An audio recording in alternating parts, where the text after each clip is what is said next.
Hello ஐமி friends. இப்போ நம்ம பார்க்க போகிறது ஒரு ஹிஸ்டாரிக்கல் கேட்ராமா தான். மேக்ஸிமம் எல்லா கேட்ராமாலையும் இருக்கிற ராஜா ராணினா ராணியை சுற்றி இருக்கிறவங்க கஷ்டப்படுத்துவாங்க, அதுலேருந்து அரசர் காப்பாற்றுவார். பட் இந்த கேட்ராமா கொஞ்சம் டிஃப்ரெண்ட்டு. லவ் பண்ணி 2 பேருமே மேரேஜ் பண்ணிக்கிறாங்க. ஆனால் ஹீரோக்கு அரசனுங்கிற பதவி வந்ததும் அந்த பவரை வச்சு ஹீரோயினை எந்த விதத்தில் கஷ்டப்படுத்துகிறாங்க, அதனால் ஹீரோயின் இதெல்லாம் ஃபேஸ் பண்ணுறாங்கன்னு சொல்லிட்டு ஹீரோயினோட கேரக்டர் ரொம்ப ஸ்ட்ராங்காக கொண்டு போயிருப்பாங்க. இதில் ஹீரோவோட கேரக்டரை வில்லனாகவும் கொண்டு போயிருப்பாங்க. ஸோ வாங்க ஸ்டோரியை பார்க்கலாம். ஸோ ஸ்டோரியோட ஸ்டார்டிங்லே ஹீரோ ஹீரோயினுக்கு, அதாவது அரசரும் ராணிக்கும் மேரேஜ் தான் நடக்குது. ஸோ அந்த மேரேஜ் முடிஞ்சதுமே வந்திருக்கிற அமைச்சர்களுக்காக ஒரு நடனக்குழு நடனம் ஆடிட்டு இருக்காங்க. ஸோ அப்படி கொஞ்ச நேரத்தில் அரசரும் ராணியும் சேர்ந்துமே நடனம் ஆடிட்டு இருக்காங்க. ஸோ இதில் நம்மளுக்கு கொஞ்சம் ஃப்ளாஷ் ஆகிற மாதிரி காட்டுவாங்க. என்னென்னா 2 பேரும் டீனேஜ் ஏஜ்லேருந்து லவ் பண்ணிட்டு இருந்த மாதிரி. இதில் ஹீரோ அரசராக மாறுவதுக்கு கூட ஹீரோயின் ஹெல்ப் பண்ணியிருப்பாங்க. ஏன்னா ஹீரோயின் மெயின் ஃபேமிலியை சேர்ந்தவங்க. அவங்க ரொம்பவே பெரிய ஒரு நோபல் ஃபேமிலி. இப்போ கூட ஹீரோயினோட 2 தம்பிங்க கூட அமைச்சராக தான் அங்கே இருந்துட்டு இருப்பாங்க. ஸோ இவங்க 2 பேரையும் வந்து அவங்க எல்லாருமே வாழ்த்துட்டு இருப்பாங்க. ஸோ இதில் ஹீரோயினோட தம்பிங்க 2 பேர் என்னன்னா, இப்போது ஹீரோ அரசராக மாறினதுக்கு ஹீரோயின் ரொம்பவே ஹெல்ப் பண்ணியிருப்பாங்க போல். அதுதான் ரொம்ப பெருமையாக அரசர் முன்னாடி சொல்லிட்டு இருக்காங்க. ஆனால் இதை கேட்குற அரசருக்கு சுத்தமாக பிடிக்கவே இல்லை. ஆனால் ஹீரோயின் யார் என்னன்னு சொல்லட்டும், நான் உங்களுக்கு தான் ஆதரவாக இருப்பேன்னு சொல்லிட்டு ஹீரோவோட கையை பிடிச்சிக்கிறாங்க. பட் இப்போ ஹீரோயினோட தம்பிங்க 2 பேர் என்னென்னா அரசரை பார்த்துட்டு, அரசரை எப்பவும் நீங்கள் என்ன நினைக்கிறீங்கன்னு தெரியாது, ஆனால் இப்போ அப்படி கிடையாது, இப்போ நீங்கள் அரசராக மாறிட்டீங்க, இப்போ நீங்கள் நினச்சதை செய்யலான்னு சொல்லும்போது நான் நினச்சதை செஞ்சால் உன்னால் அதை ஹேண்டில் பண்ண முடியுமான்னு சொல்லிட்டு கொஞ்சம் மிரட்டுற டோனில் கேட்காங்க. ஸோ அவங்களும் இளவரசரே நாங்கள் சொல்ல வந்ததை நீங்கள் தப்பாக புரிஞ்சுக்கிட்டீங்கன்னு சொல்லும்போது இவங்க பேசிகிட்டு இருந்ததை இன்னொரு அமைச்சரும் கேட்டிருப்பாரு. ஸோ அந்த அமைச்சர் அந்த இடத்துல வந்து நின்றுக்கிட்டு, நீங்கள் அரசர் முன்னாடி எப்படி ராணியை அரசரை விட ரொம்ப பெருசுன்னு சொல்லி பேசலாம், அது பெரிய தப்புன்னு சொல்லிட்டு கொஞ்சம் கோவமாக சண்டை வர்ற மாதிரி பேசுகிறாரு. இதை கவனிச்சிட்டு இருந்த இன்னொரு அமைச்சர் அந்த இடத்துக்கு வந்துக்கிட்டு, இங்கே பிரச்சனை பண்ணதுக்கு யாரும் வரல, இங்கே அரசராக இருக்கிற அரசரை கொண்டாடுறதுக்காக தான் இங்கே எல்லோரும் வந்திருக்கோம், அந்த வேலையை பாருங்கன்னு சொல்லிட்டு போகையும் இந்த பிரச்சனை அப்படியே அமைதியாகிடுது. ஸோ கொஞ்ச நேரத்தில் ஹீரோவும் ஹீரோயினும் தனியாக போய் பேசிகிட்டு இருக்காங்க. ஸோ அப்படியே கொஞ்சம் ஃப்ளாஷ்பேக் வருது. என்னென்னா ஹீரோ அரசராக மாறுறதுக்காக அவரோட சொந்த தம்பியவே கொண்டிருக்காரு. ஆனால் இதை ஹீரோயின் செய்ய வேணாம் தான் சொல்லியிருப்பாங்க போல். ஸோ தம்பிக்காரனை கொன்னதும் ஹீரோவோட அப்பா ஹீரோ மேலே ரொம்ப கோவத்தில் இருக்கார், ஹீரோவை பழி வாங்கியே தீரணும்னு சொல்லிட்டு. ஸோ இந்த ஃப்ளாஷ்பேக்கெல்லாம் சொல்லி, நீ இல்லைனா கண்டிப்பாக நான் இந்த இடத்துக்கு வந்திருக்க மாட்டேன், நீ இருந்ததுனால தான் நான் அரசராக மாறி இருக்கேன்னு சொல்லிட்டு 2 பேரும் பேசிகிட்டு இருக்காங்க. ஸோ அப்படியே அதில் இருந்து கொஞ்சம் வருஷம் கழிச்சு தான் காட்டுறாங்க. இப்போ ஒரு ஹோட்டலில் ஹீரோவை பற்றி தான் பேசிகிட்டு இருக்காங்க. அரசர் மாதிரி இல்லை, ரொம்பவே மாறிட்டார். அவர் அரசராகிறதுக்கு கூட இருந்த தம்பியே கொண்டிருக்காரு. இதை பிடிக்காத அவங்க அப்பா அரசாங்கத்தோட சீல் எடுத்துகிட்டு தப்பிச்சு போயிருக்காரு. ஸோ அரசர் கேரக்டரே சுத்தமாக மோசம்னு சொல்லிட்டு அரசரை பற்றி இப்படி தப்பாக பேசிகிட்டு இருக்காங்க. இதை பக்கத்தில் இருந்து ஒரு ஃபார்ச்சூன் டெல்லர் கேட்டுட்டு இருக்காங்க. கரெக்டாக அதே ஹோட்டலுக்கு 5 வயசில் இருக்கிற ஒரு பையனும் கூடவே அந்த பையனோட அம்மா, அது போக இன்னொரு அம்மான்னு சொல்லிட்டு 3 பேர் அந்த இடத்துக்கு வந்துட்டு எங்கள் ஹோட்டலில் ரூம் இருக்குமான்னு சொல்லி கேட்காங்க. ஸோ இவங்க யாருன்னு சொல்லிட்டு போக போக பார்ப்போம். இப்போ அந்த ஹோட்டலில் இருந்த ஃபார்ச்சூன் டெல்லர் என்னென்னா, இப்போ இங்கே இருந்த மக்கள் பேசினது எல்லாத்தையுமே இப்போ ராணியோட தம்பிகிட்ட போய் சொல்லிட்டு இருக்காங்க. ஆக்சுவலாக இவருக்கு கண்ணும் தெரியாது போல். ஸோ அவங்க தம்பிகிட்ட சொன்னதுமே அங்கேருந்து ஸ்ட்ரெயிட்டாக அரண்மனையில் போய் ஹீரோயினை மீட் பண்ணி ராணிட்டையும் போய் இப்படி மக்கள்லாம் ஹீரோவை பற்றி பேசிகிட்டு இருக்கிறத பற்றி சொல்லிட்டு இருக்காங்க. ராணியும் அரசரை பற்றி இப்படி பேசுகிறாங்கன்னு சொல்லி கவலைப்பட்டுட்டு இருக்காங்க. ஸோ அப்படியே நெக்ஸ்ட் டே அரசவையில் பார்த்தோன்னா சைனாலேருந்து இவங்களுக்காக ஏதோ ஒரு சீல் கொடுத்துருப்பாங்க போல். அது இப்போ மிங்கோட அரசர்கிட்ட இருக்குது. ஸோ அதை வாங்க சொல்லி கேட்டிருந்தேன், அது என்னாச்சுன்னு சொல்லி கேட்டுட்டு இருக்காங்க. ஆக்சுவலாக அந்த மிங்கோட நாட்டில் ஆல்ரெடி ஏதோ பிரச்சனை போயிட்டு இருக்குன்னு சொல்லிட்டு அது வரதுக்கு தாமதமாகுதுன்னு சொல்லிட்டு இவங்க பேசிகிட்டு இருக்காங்க.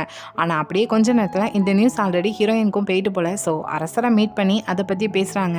நீங்கள் எதை நினச்சி ஃபீல் பண்ணாதீங்க, கண்டிப்பாக சீல் நம்ம கைக்கு வந்துடும் அப்படின்னு சொல்லிட்டு இப்போ ஹீரோ மேலே இருக்கிற கோவத்துலையும் பழிவாங்கிற எண்ணத்தில் ஹீரோவோட அப்பா ஹீரோ கூட இல்லாமல் தனியாக பேலஸை விட்டு வேற ஒரு இடத்துல இருக்காங்க. ஸோ இப்போ ஹீரோயின், உங்கள் அப்பாவுக்காக நான் திராட்சை பழம் அனுப்பி விட்டுருக்கேன், நம்ம கொஞ்சம் பொறுமையாக தான் இருக்கணும், கண்டிப்பாக அவரோட மனசு மாதிரி உங்களை பார்க்கறதுக்காக வருவார்னு சொல்லிட்டு ராணி அரசருக்கு ரொம்ப ஆதரவாக இருந்துட்டு இருக்காங்க. ஆனால் இது அரசருக்கு புரியுதா என்னன்னு தெரில. ஸோ அப்படியே திராட்சை பழம் கொண்டு போய் அங்கே ஹீரோவோட அப்பாட்டையும் கொடுத்தாச்சு.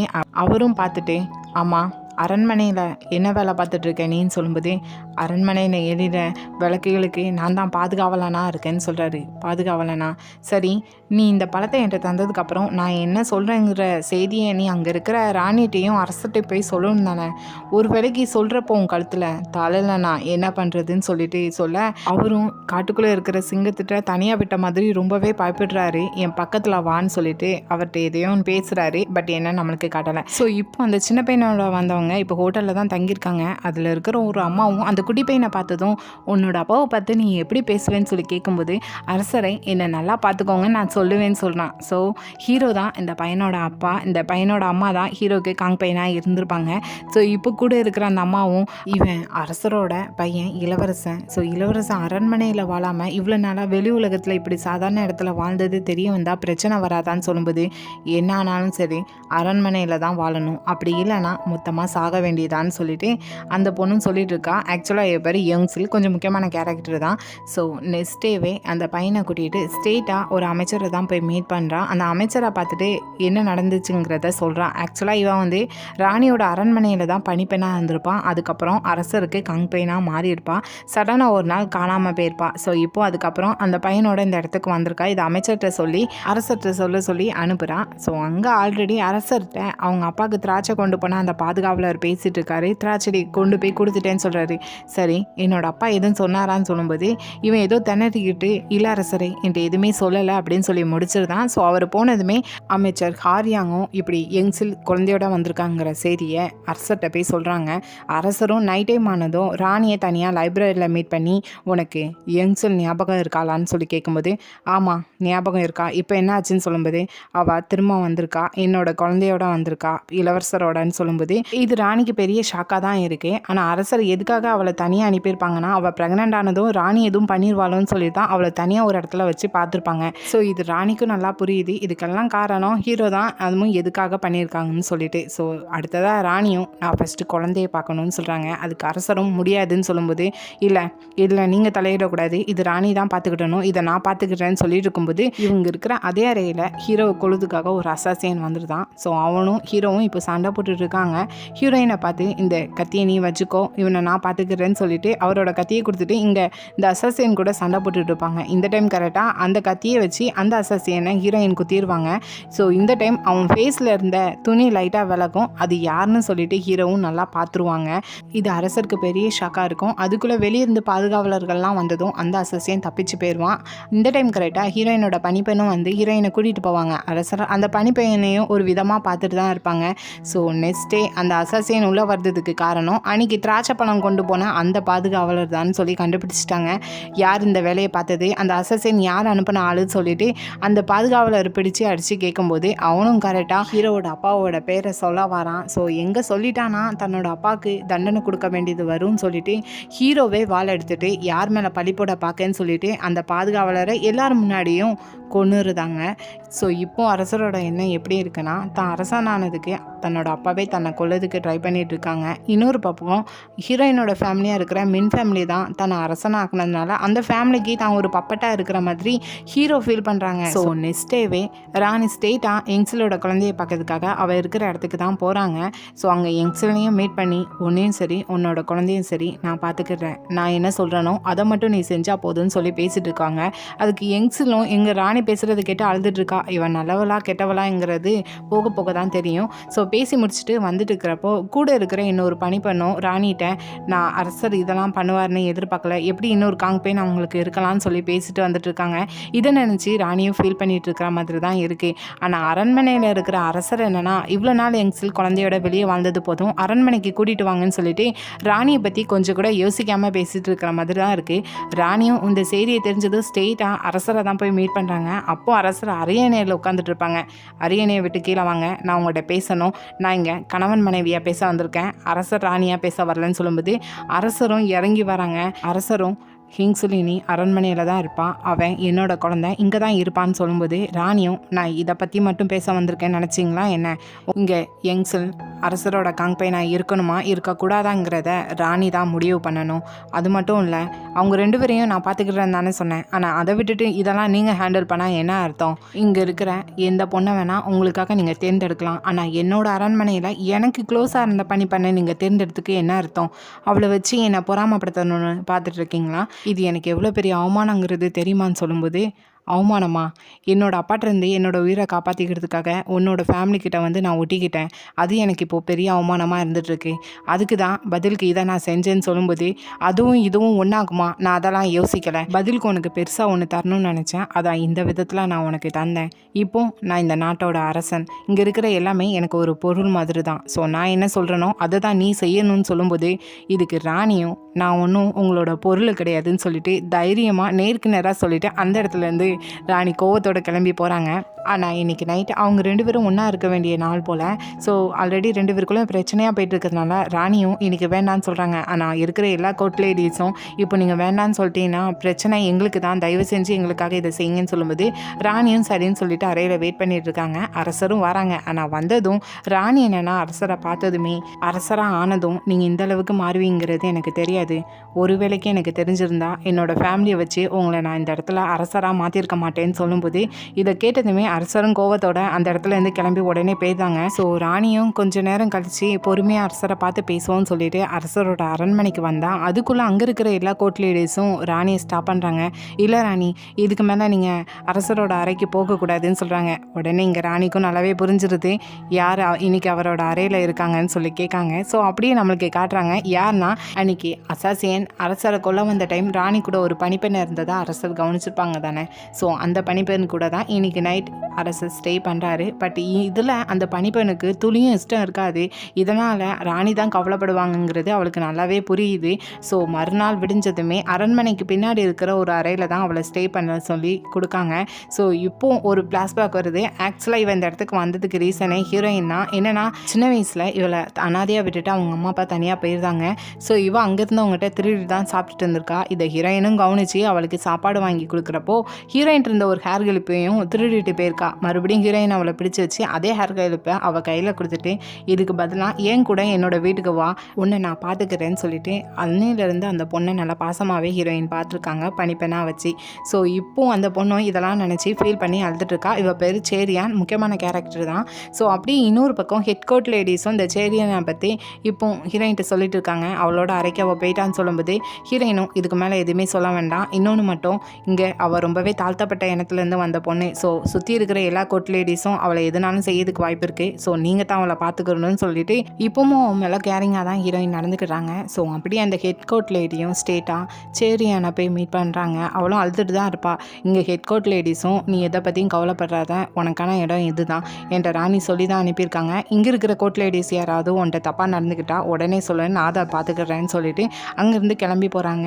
கரெக்டாக ராணியும் அவங்களோட அரண்மனையை விட்டு வெளியே வர்றப்போ சேரியாங் ஸ்டேட்டாக ராணியை பார்த்து அவங்களோட காலிலே போய் விழுறா. என்னை மன்னிச்சிருங்க, என்னை நீங்களே கொன்றுங்கன்னு சொல்லி அழுது கெஞ்சுறா. ராணியும் அதை பார்த்துட்டு, நேற்று நடந்தது உன்னோட தப்பு கிடையாது, உன்னை யார் எடுத்துக்கிட்டாங்களோ அவங்களோட தப்பு தான், அரசருக்கு சேவை செஞ்சுருக்கேன், இது சந்தோஷமான விஷயம் தானே, ஃபஸ்ட்டு நீ பணிப்பெண்ணாக இருந்த, அதை விட இப்போ உன்னோட இடம் வேறு இடமா மாறிடு தானே அப்படின்னு சொல்லி பேசிட்டு இருக்கும்போது இப்போ ராணியோட பையனுக்கு உடம்பு சரியில்லைன்னு சொல்லி செய்தி வருது. என்னன்னா அரசருக்கும் ராணிக்கும் ஆல்ரெடி 3 பசங்க இருக்காங்க. அதில் 3வது பையனுக்கு இப்போ உடம்பு சரியில்லை போல், ஏதோ ஃபீவராக இருக்குன்னு சொல்லிட்டு ராணியும் பையனை பார்த்து சாப்பாடு ஊட்டி விட்டுட்டு இருக்காங்க. இந்த டைம் அரசரும் செய்தி கேட்டு அந்த இடத்துக்கு பையனை பார்த்து தொடலான்னு வராங்க. ஆனால் ராணி பையனை தொட விடக்கூடாதுன்னு சொல்லிட்டு அரசரோட கையை ஸ்டாப் பண்ணுறாங்க. ஸோ அரசரும் கோவத்தோட அந்த இடத்துல எதுவுமே பேசாமல் கிளம்பி போயிதாங்க. கொஞ்ச நேரத்தில் யங்ஸ்லையும் அவங்களோட பையனையும் ராணியை அரண்மனைக்குள்ளே கூட்டிகிட்டு வந்துருந்தாங்க. இது ஆல்ரெடி ராணியே செஞ்சுருப்பாங்க. அரசர் தான் தேவையில்லாமல் அதில் தலையிட்டதுனால ராணி கோவப்பட வேண்டியதாகிட்டு. ஸோ இப்போ யங்ஸில் பார்த்துட்டு உன்னோட பையன் எந்தளவுக்கு படிச்சிருக்கான்னு சொல்லும்போது, நான் அவனை படிக்க வைக்கிற அளவுக்கு எனக்கு தகுதி இல்லை, ஆனால் அவன் நல்ல ஒரு புத்திசாலின்னு சொல்லும்போது, சரி அவன் மற்ற இளவரசர்களுக்கு கூட சேர்ந்து படிப்பான், நீ டேனியும் பகலும் இரவும் அவனை 15 நிமிஷம் பார்த்துக்கிடலாம், ஃப்ரீயாக இருக்கிற டைம் கூட அவன் படிக்கணும் எழுதணும்னு சொல்லும்போது, அவன் சின்ன பையன்தான் ராணின்னு சொல்லும்போது, அவன் இளவரசரோட படிப்பில் நீ எப்படி தலையிடலாம், மற்ற இளவரசர் மாதிரி அவனும் இருக்கணும், அரசரோட குழந்தைங்க எல்லாருமே என்னோட குழந்தைங்களும் தான், என் குழந்தைய பார்க்குற மாதிரி தான் இவனையும் நான் பார்த்துக்கிடுவேன்னு சொல்லி பேசிகிட்டு இருக்காங்க. ஸோ அப்படிங்க அரசவையில் தான் காட்டுறாங்க. என்னன்னா ஹீரோவோட ஹீரோவோட அப்பா ஹீரோ மேலே இருக்கிற கோபத்தினால இன்னொரு ஆர்மி கூட சேர்ந்து ஹீரோவை பழி வாங்கலாம்னு சொல்லிட்டு டிசைட் போட்டு வச்சதா இங்கே பேசிகிட்டு இருக்காங்க. இப்போ ராணியோட தம்பியில் ஒருத்தனா அவங்க ஆர்மியை ஒன்றா சேர்ந்து வருதுக்குள்ளே நம்ம அதை ஸ்டாப் பண்ணோம், பதிலுக்கு நம்ம சண்டை போட்டால் தான் சரி வரும்னு சொல்லி பேசிகிட்டு இருக்காங்க. ஸோ இதை கேட்டதுமே ஒரு அமைச்சர் அரசரை பார்த்துட்டு அரசர் நம்ம அதைபடி செஞ்சுருவோமா அப்படின்னு சொல்லி கேட்கும்போது ராணியோட தம்பியும் அதெல்லாம் இதுக்கு அரசர்கிட்ட கேட்டுட்டு நம்ம இதை சீக்கிரமாக செஞ்சால் தான் நம்மளுக்கு நல்லதுன்னு சொல்லிட்டு அவங்க கொஞ்சம் அக்கறையோட பேசுகிற மாதிரி தான் இருக்குது. ஆனால் இதை அரசர் எப்படி புரிஞ்சுக்கிட்டாங்கன்னா, இங்கே நான் அரசனா இல்லை நீ அரசனா, நீ எதுக்கு பேசுகிறேன்னு சொல்லிட்டு அவனை திட்டிட்டு என்னோட அப்பாவை எதிர்த்து சண்டை போட முடியாதுன்னு சொல்லி முடிச்சிருந்தாங்க. ஸோ அப்படியே நைட் அன்னைக்கு அரசர் புதுசாக வந்திருக்கிற யங்ஸிலோட அடையில தான் ஸ்டே பண்ணுறாங்க. ஸோ நெக்ஸ்ட் டே இங்கே ராணியை பார்த்தோன்னா இப்போ புதுசாக வந்திருக்கிற யங்ஸிலோட பையனை சேர்த்து 4 இளவரசர்களும் எப்படி படிக்கிறாங்கிறத பார்க்குறதுக்காக போகிறாங்க. ஸோ அப்போது அங்கே ஆசிரியர் கேட்குற பாடத்துக்கு ராணியோட 3 பசங்களும் நல்லா பதில் சொல்லிட்டு இருக்காங்க. ஆனால் யங்ஸிலோட பையன்கிட்ட கேட்கும்போது அவன் என்னன்னா எனக்கு படிக்கிறதுக்கு இஷ்டம் இல்லைன்னு சொல்லிட்டு கோவத்தோடு அந்த புக்கை மூடுறான். ஸோ இதை கவனிச்சுட்டு இருந்த ராணியும் அந்த பையனை பிடிச்சி காலிலேயே கம்பை வச்சு நல்லா அடித்து விட்டுருந்தாங்க. ஸோ நைட் டைம் போல் யங்ஸில் அழுதுகிட்டே அந்த பையனுக்கு மருந்து போட்டு விட்டுட்டு இருக்கான். கூட இருக்கிற இன்னொரு அம்மா இவங்களோட தேவைக்கு இவங்களோட வேலையை செய்யறதுக்காக வச்சுருக்காங்க போல். ஸோ அந்த அம்மா என்னென்னா இதே இது ராணியோட சொந்த பையனாக இருந்தால் இப்படி அடிச்சிருப்பானான்னு சொல்லிட்டு யங்ஸில் கோவம் முடிட்டு இருக்கும்போது யங்ஸிலும் கோவத்தோட ராணியை பார்க்கணுன்னு வந்துட்டு இருக்கா. ஆனால் அந்த டைம் தான் ராணி கூட ராணியோட 2 தம்பியும் இன்னைக்கு அரசவையில் நடந்ததை பற்றி பேசிகிட்டு இருக்காங்க. அதுலேயும் ஒரு தம்பி இன்னைக்கு அரசர் என்னை பார்த்த பார்வையிலே தெரிஞ்சு என்னை கொண்டு போட்டுடலாமா அந்த விதத்தில் பார்த்துட்டு இருந்தாங்க. கூடவே நான் படைத்தளபதியாக இருக்கணும், அதுலேருந்து ராஜினாமா செய்யணும்னு வேற அவங்களுக்கு மனு வந்துட்டு இருக்குதா சொல்லிட்டு இருக்காங்கன்னு சொல்லும்போது ராணியும் அதை கவனிச்சுட்டு அப்போது ராஜினாமா செஞ்சுதுன்னு சொல்கிறாங்க. இதுக்கு தம்பியும் அது எப்படி இவ்வளோ ஈஸியாக சொல்கிறீங்க ராணின்னு சொல்லும்போது கூட இருக்கிற இன்னொரு தம்பி தான் அக்கா எது சொன்னாலும் சரியாக இருக்கும், நீ ராஜினாமா செய்யின்னு சொல்லிட்டு இருக்கும்போது கரெக்டாக இந்த இடத்துக்கு யங்ஸில் வந்துடுதா. ஸோ அவள் வந்ததை பார்த்ததுமே கோவத்தோட 2 தம்பியும் அந்த இடத்துலேருந்து கிளம்பி போகிறாங்க.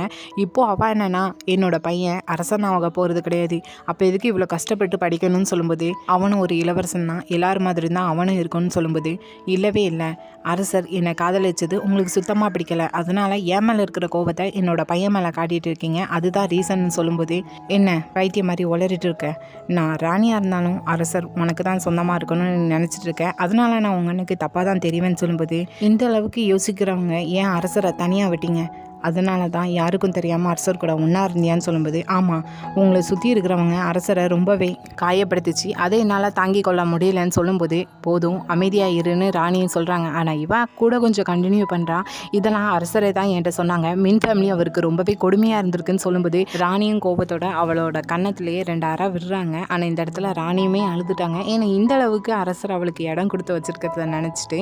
ஸோ இதோட இந்த பாட்டு இங்கே முடியுது. இன்னும் போக போக ஸ்டோரி ரொம்பவே இன்ட்ரெஸ்டிங்காக போயிட்டுருக்கோம். ஸோ இந்த பாட்டு எப்படி இருந்துச்சுன்னு கண்டிப்பாக கமெண்ட்டில் சொல்லிட்டு போங்க. இது வேறு ஒரு ஆன்கோயிங் ட்ராமா. ஸோ இந்த வீடியோ பிடிச்சிருந்தா லைக் பண்ணுங்கள், ரொம்ப பிடிச்சிருந்தா சப்ஸ்கிரைப் பண்ணுங்கள். Thank you, bye bye friends.